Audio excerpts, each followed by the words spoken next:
Oke, puji Tuhan. Ya, kita kembali beribadah dengan aturan yang pemerintah tentukan. Jumlahnya sedikit, puji Tuhan. Ada seberapa yang bisa datang pada hari ini. Firman Tuhan hari ini saya ambil di dalam kitab Ulangan pasal 8 ayatnya yang kedua. Sudah bisa ditampilkan? Ya. Ulangan 8 ayat yang kedua, saya sudah catat dan bisa baca bersama-sama dengan saya. 1, 2, 3. Kenapa dia? Kenapa dia tidak mau di situ? Hah? Ya, Ulangan 8 ayat yang kedua. Nina, kenapa dia tidak mau? Oh, sorry. Saya belum hidupkan ini. Ya, baca sama-sama. 1, 2, 3. Ingatlah kepada seluruh perjalanan yang kau lakukan atas kehendak Tuhan Allahmu di padang gurun selama 40 tahun ini,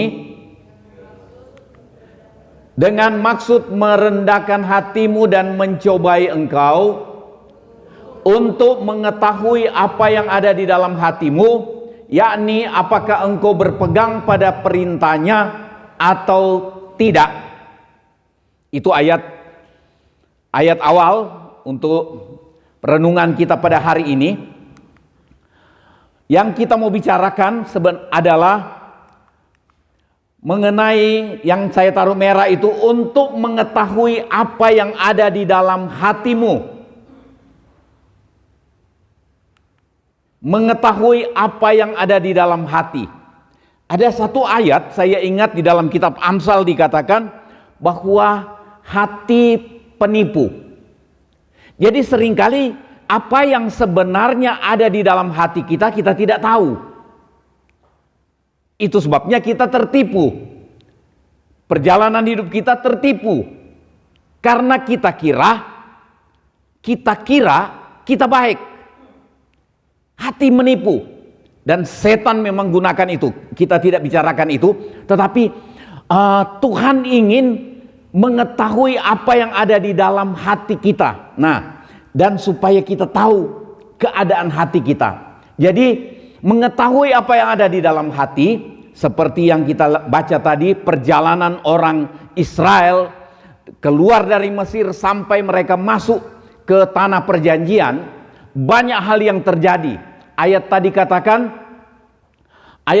katakan itu suruh ingat apa atau perjalanan yang Tuhan kehendaki kita dilalui oleh umat Tuhan, dilalui oleh manusia.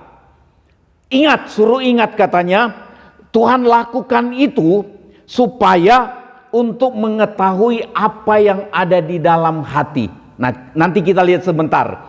Mengetahui apa yang ada di dalam hati, bukan Tuhan tidak tahu apa yang ada di dalam hati manusia. Jadi bukan Tuhan tidak tahu, tapi beberapa banyak ayat katakan supaya Tuhan mengetahui apa yang ada di dalam hati manusia. Tanpa kita berbuat apa-apa pun, tanpa ngomong apa-apa, Tuhan sudah tahu apa yang ada di dalam hati kita. Nah, tetapi yang Tuhan ingin tunjukkan kepada kita keadaan hati kita yang sesungguhnya. Jadi begitu melalui satu keadaan kita bereaksi, maka ketahuan. Tuhan bilang, ini loh keadaanmu yang sebenarnya. Ini maksudnya Tuhan mengetahui apa yang ada di dalam Tuhan lakukan sesuatu supaya kita tahu keadaan hati kita. Waktu kita ngamuk, kita tahu, oh rupanya saya kurang sabar. Rupanya hati saya hati yang tidak mampu tahan marah. Hati saya ini hati yang tidak mengampuni, hati yang membenci, dan lain-lain. Supaya kita tahu, bukan Tuhan tidak tahu. Supaya Tuhan bilang, dengan kata lain, sepertinya Tuhan mau bilang begini, supaya kamu tahu siapa kamu. Enak toh kalau kita tahu diri, karena rupanya manusia kebanyakan lupa diri. Nanti kita lihat tuh sebentar. Nah, melalui keadaan yang manusia alami, maka apa yang ada di dalam hati orang itu, hati kita, hati manusia, menjadi, kok tidak ada suara, menjadi nyata. Menjadi nyata. Nah itu yang kita mau lihat, mengetahui apa yang ada di dalam hati. Nah, Ulangan 8 ayat 2 saya uraikan sedikit seperti ini. Yang pertama dikatakan, ingatlah kepada seluruh perjalanan yang kau lakukan atas kehendak Tuhan. Amin. Perjalanan hidup kita tiap hari, termasuk keadaan corona yang menimpa seluruh dunia hari-hari ini, sebenarnya ini adalah perjalanan hidup manusia di seluruh dunia, termasuk di Indonesia dan di daerah di mana kita hadir. Perjalanan yang atas seizin Tuhan. Saya percaya ini atas seizin Tuhan, untuk supaya manusia di dunia ini, supaya gereja Tuhan, supaya kita yang hadir pagi ini mengetahui apa reaksi kita, bagaimana hati kita menghadapi keadaan yang sulit ini. Kita lihat hari-hari ini banyak seruan orang, banyak tujuan-tujuan orang yang dulu tidak murni, sekarang mulai dilihat sendiri, dan menjadi pertimbangan juga buat kami hamba-hamba Tuhan. Kami melayani dengan hati yang punya motivasi pelayanan kami. Apakah untuk cari uang, kumpulin uang, atau untuk membanggakan jumlah anggota gereja? Tuhan bongkar semua hari-hari ini. Bukan cuma di gereja, sampai di kehidupan berbangsa. Tuhan mulai bongkar. Nah, kita lihat ini. Dengan maksud merendahkan hatimu dan mencobai engkau, menguji. Merendahkan hati, ada terjemahan lain katakan membuat kita hidup tertekan, dibikin rasa tidak berdaya. Merendahkan hatimu, hidup yang menyadari tidak berdaya.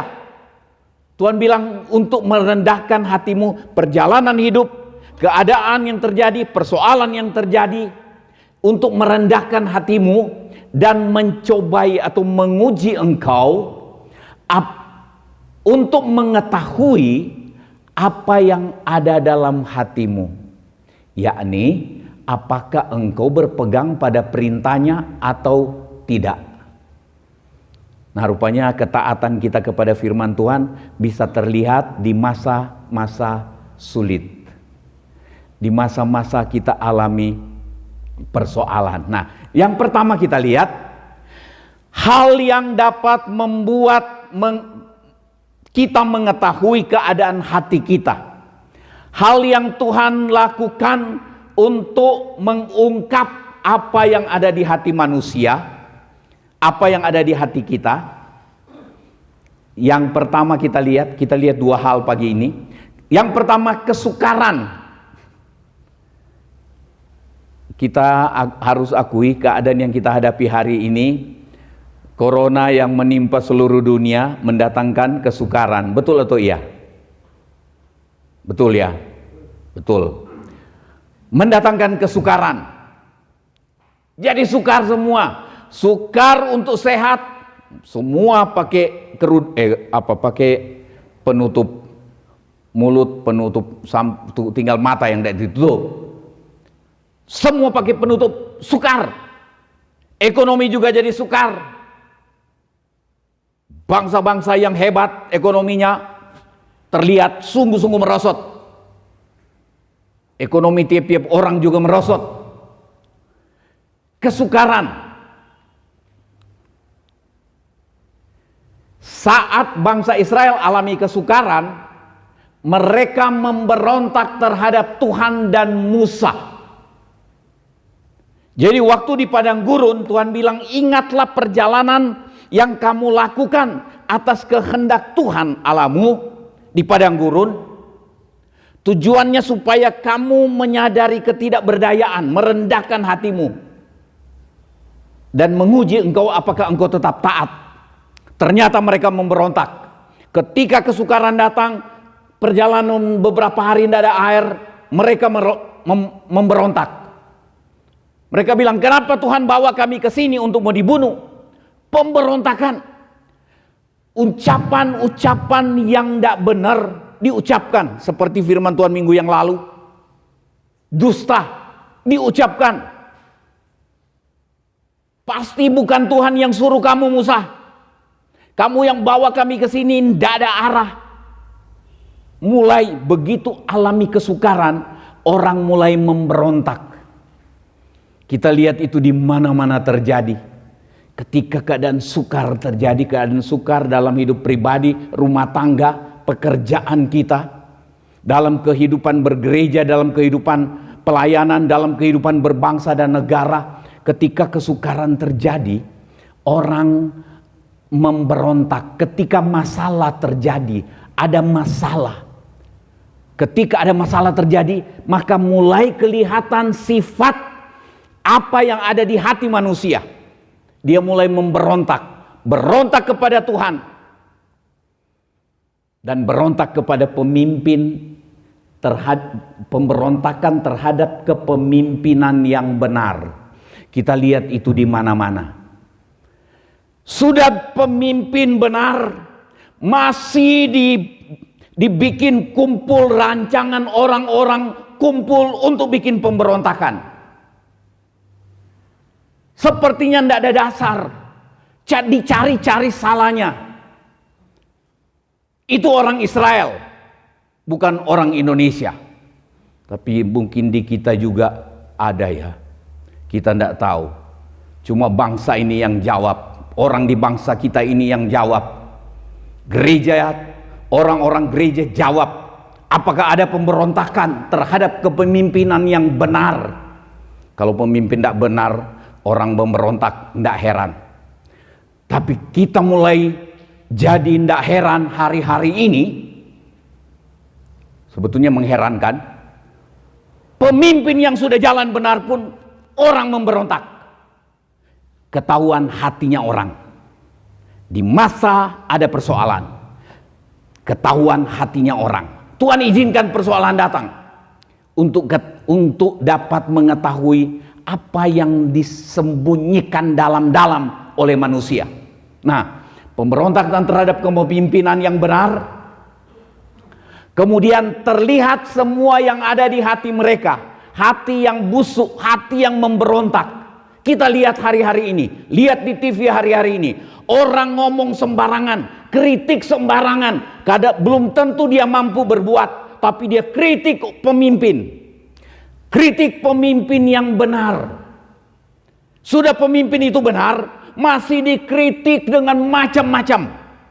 Coba dia sendiri yang buat, dia tidak mampu. Cuma ngomong tok. Tapi kita lihat itu terjadi di mana-mana hari-hari ini. Orang-orang yang terkenal di bangsa ini pun, orang yang terkenal di gereja, begitu masalah corona ini terjadi, kita lihat orang-orang saling kritikan. Yang tidak ibadah, tidak ada iman. Yang ibadah di rumah tidak ada iman. Berdebatlah pakai ayat. Rupanya dari dulu orang untuk